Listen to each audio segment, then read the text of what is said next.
crossing the border doesn't make someone dangerous.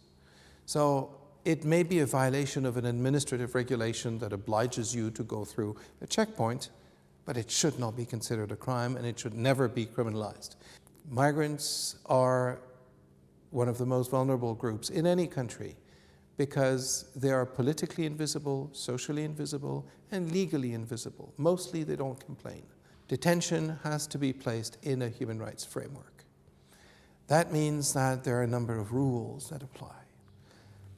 All human rights guarantees must be provided for in detention. The reasons for detention must be limited, and there are only 2 reasons for detention that actually apply to anyone, to any detention.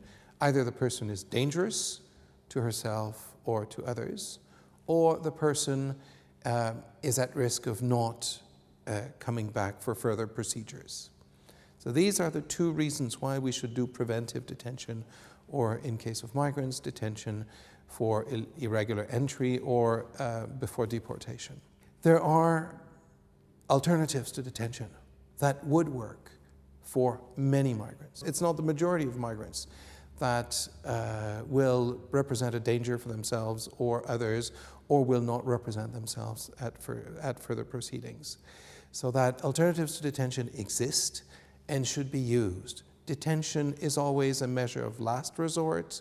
The presumption of freedom should always be applied.